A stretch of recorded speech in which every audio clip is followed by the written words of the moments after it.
Վերջերս մի շարք հայ մարզիչներ ստացան պրոկարգի արտոնագրեր, այդ երևույթը առաջի անգամ տեղի ունեցավ Հայաստանում։ Դուք ինչպես եք վերաբերվում նման շատ քանակի մարզիչների արտոնագրերի ստացմանը, այն դեպքում, որ Հայաստանում թիմերի քանակությունը քիչ է եւ ոչ բոլոր մարզիչներն են ունենալու աշխատանքներ Հայաստանում։ Շատ հետաքրքիր հարց է։ Մենք կարելի է ծավալուն ձևով պատասխանել այդ հարցին։ Նախ ասեմ, դասընթացները, այդ գործընթացը շուտվանից կար։ Գուցե դուք նկատի ունեք պրո կատեգորիա, դա ճիշտ է, առաջի անգամ է մոտ կատարվում։ Չէ, ես նկատում եմ այն մյուս կատեգորիաներն էլ գնում են A կատեգորիա կար, B կատեգորիա կար, բայց սենց մի միտք էլ կա, մենք փաստորեն վերադարձանք մեր ասացին, մենք հիմա ունենք շատ թվով պրոֆեսիոնալ մարզիչներ, չէ, այդ կատեգորիան, պրոֆ կատեգորիայի բարձրագույն կատեգորիայում եւ չունենք թիմեր։ Մենք ուրեմն ես ուրեմն ճիշտ եմ, բացի ֆուտբոլիստների բանի մեծականակ լինելու, բանով, որը պետք է հնարավորություն տա հավաքականը համալրելու։ Ուրեմն մենք ունենք նաեւ ձեր ասած այդքան շատ պրոֆ մարզիչներ, ուրեմն մեծ թիմեր են պետք։ Ճիշտ է։ Ուրեմն առավել ևս մեծ թիմեր են պետք, որպեսզի կարող են ռեալիզացիա իրագործել այդ մարդիկ իրենց մարշական հնարավորությունները։ Ճիշտ է, ես այդտեղ թերահավատություն չեմ ուզում ասեմ, մի տեսակ թերահավատություն ասեմ, որ այդ ավարտելն այն չի նշանակում իրեն կարող են աշխատել բարձրագույն խմբերում կամ արդյունքի հասնել։ Բայց պետք է թիմերը լինեն, որպեսզի մարդը կարողանա իր գիտելիքները իրագործել, ռեալիզացիա անի, ճիշտ է, որ իմանանք, այս մարզիչը ճիշտ է ստացել է պրոֆ կարգի մարշական կատեգորիա, բայց չի կարողանում իրագործել։ Հասկանում եք, ստանալ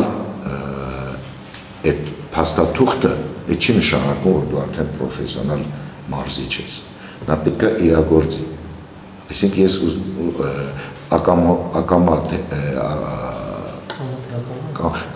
կամա ես ուզում եմ ձեր հարցին պատասխանել։ Թեկուզ վերցնենք այն պահը, որ լավագույն ֆուտբոլիստ ավարտում է, աշխարհաչափ ֆուտբոլիստները ավարտում են իրենց ֆուտբոլային կարիերան, չէ՞, ուզում են մարզիչ աշխատեն, չեն կարողանում։ Նույնիսկ չեն կարողանում այդ իրենց գիտելիքները հրամցնել իրենց ֆուտբոլին, դա լինի տակտիկայի մեջ, դա լինի տեխնիկայի մեջ, հասկանում եք։ Ուրեմն ինչ բարդ մարզիչ աշխատել, ինչ բարդ պրոցես է, ինչ բարդ գործընթաց է, ինչ ասեմ, ինչ էպիտետներ օգտագործենք, իսկապես բարդ։ Դա այդ չի, որ մեկ ես բանով եմ ասում, կատակավերի ասում եմ, դա այն չի, սուլիշտաց ասեց վազեկեսկում, սուլիշտաց ասեց վազեկենկում։ Շատ բարդ պրոցես է, շատ։ Դու կարող է աշխարհաչափ ֆուտբոլիստ լինես, բայց չկարողանաս։ Եվ դուք էլ կարող եք ինձ օրինակներ բերեք, ես էլ կարող եմ իշքան շատ օրինակներ բերեմ, որ մարդիկ չեն կարողացել իրենց մարշական հնարավորությունները հասնեն իրենց գագաթնակետին կամ աշխատեն լավ ձևով։ Կան այդպես մարդիկ, ճիշտ է։ Հիմա նորից վերադառնալով ձեր հարցին, ես կողմնակից եմ պարշի, որ եթե մենք ունենք մեծ թվով մարզիչներ, այդ կատեգորիայի, բարձրագույն կատեգորիա, ուրեմն թիմեր պետք է կան, որ մարդիկ կարողանան իրագործել իրենց գաղափարները, իրենց գիտելիքները, որ այդտեղ համոզվենք, այս մարդը, այս մարզիչը, որ դասընթացներ անցել է ու ստացել է այդ պրոֆ կատեգորիան, կարող է իրեն դրսևոր լավագույնը, թե չէ, որտեղ նորից եմ կրկնում, ես համոզված եմ, փաստաթուղթ ստանալը դեռ չի նշանակում դու կարող ես աշխատել, որտեղ ֆուտբոլի մարզիչ աշխատելը շատ բազմազանություն է պահանջում տարբեր ձևերով։ Մարզիչների թեման շարունակելով, պարոն Բարսեղյան, այժմ Հայաստանում հայ մարզիչների գործունեությանը հետևելով կարող եք որևիցե մեկին առանձնացնել, որը ձեր մտահղացումներին, ձեր ֆուտբոլի հասկացողության ավելի մոտ է եւ ընդհանրապես կարող եք ինչպես կարող է գնահատել ներկայիս մարզչական ցեղը։ Գիտեք ինչ, ես չեմ ուզում նեղացնել այն մյուս մարզիչներին, ում որ ես հետևել եմ, թեկուզ այս իրենց մարզչական գործունեության ժամանակ եւ անկախ դրանից, որ իրենք իմ ֆուտբոլիստներն են եղել, անկախ դրանից, որ նույնիսկ մարզիչ կա միասին աշխատել ենք, բայց ես այսօր գտնում եմ այդ գաղափարների, որ հնարավորություն ունեն նույնիսկ, տեսեք ինչ բան եմ ասում, կարող է ինձ չհամաձայնել մարդիկ, նույնիսկ հետագայում ղեկավարել մեր ազգային հավաքականը, ես գտնում եմ այդ մարզիչներից Աբրահամ Խաշմանյանն է, Արմեն Գյուդաղյանն է, որոնք մարշական ձիրք գիտելիքներ ունենալուց բացի այդ ռուսերեն այդ բառն է լավ խվատկա, մարշական խվատկա էլ ունեն իրենք, որը շատ կարևոր բան է, ճիշտ է բառը ես չեմ կարող հիմա ասեմ խվատկա ինչ է նշանակում, այդ խվատկայի մեջ երևի մտնում է մարշական բոլոր այդ հմտություններն, գիտելիքներն, մատուցման ձևերն, հասկանում եք, այդ մարզիչները ինձ թվում է հետագայում նույնիսկ կարող են ղեկավարել, ասեմ ձեզ չեմ ուզում բան անեմ, թաքցնեմ, օրերս, եթե չեմ սխալվում, հեռուստատեսությամբ, եթե չեմ սխալվում, հենց թե թերթով եմ ասել, որ եթե նույնիսկ մենք դժվարանանք դրսից մարզիչ բերել, ես գտնում ճիշտ է դրսից մարզիչ բերել, այսօրվա իրականությունից ելնելով, ճիշտ է, եթե մենք չկարողանանք այս կամ այն պատճառով, մենք չգիտենք դեռ, այս կամ այն պատճառով չկարողանանք մարզիչ հրավիրել, ես գտնում կարելի է ստեղծել մի հատ մարզչական խումբ, ես ասում եմ, երբ որ չկարողանանք, որտեղ այդ մարզը թող ոչ մեկը չմտածի, այս Վարսարյանը ծննդաբանությունը աղբանը։ Մի հատ մարզչական խումբ ստեղծել, 2-3 հոգանոց, եւ աշխատել, մինչև որ կարողանանք ինչ-որ մի բան հայթայթել, բան է ասածը, հասկանա։ Բայց ես այդ անունները դեռ կտայի, այդ անունները կտայի, որովհետև գիտեք ինչ, ես նույնիսկ եմ, ես լավ եմ, որ դրսից մտածում ենք մարզիչ բերենք, բարձրակարգ մարզիչ բերենք, բայց բաներ կան, որ պետք է մի քիչ սրանից 1-2 տարի առաջ, թե քանի տարի առաջ, 3 տարի ասում են, չկա մարզիչ, մեր մոտ չկա մարզիչ, դրսից ենք բերում, ու Մինասյան Վարդանին եղավ, բա ոնց կճարվեց Մինասյան Վարդանը, ճարվեց չէ, աշխատեց, եւ ես գտնում եմ, որ շատ էլ լավ աշխատեց,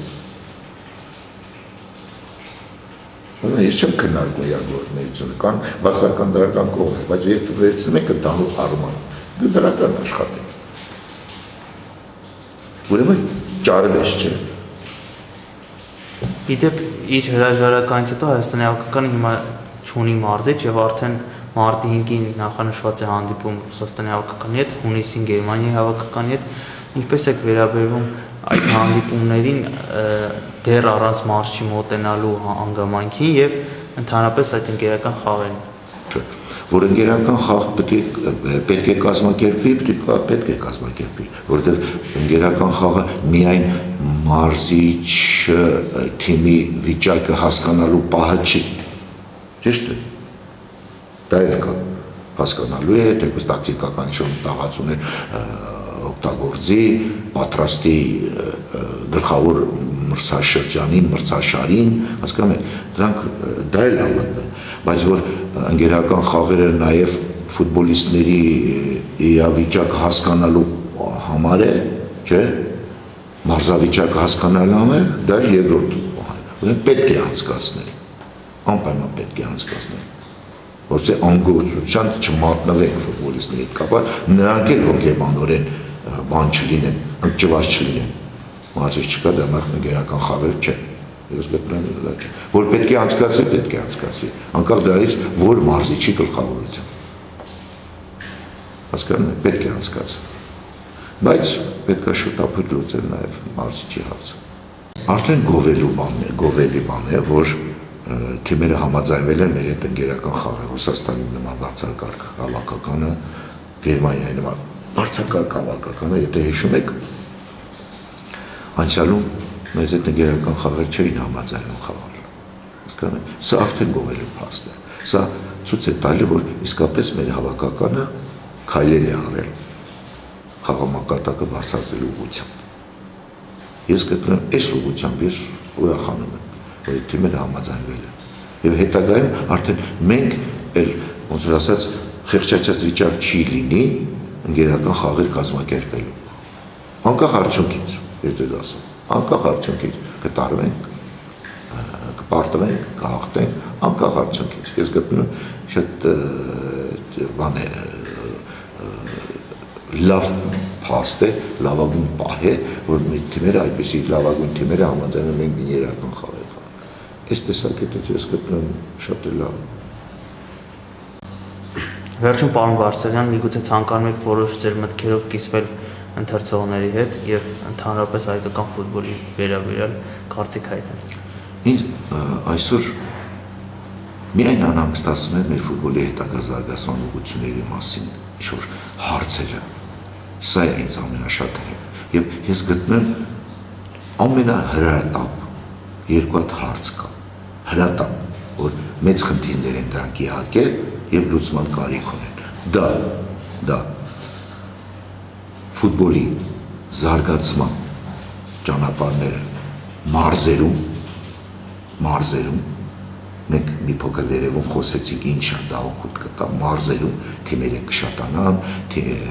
ֆուտբոլիստների քանակությունները կավելանան, բնական է, եւ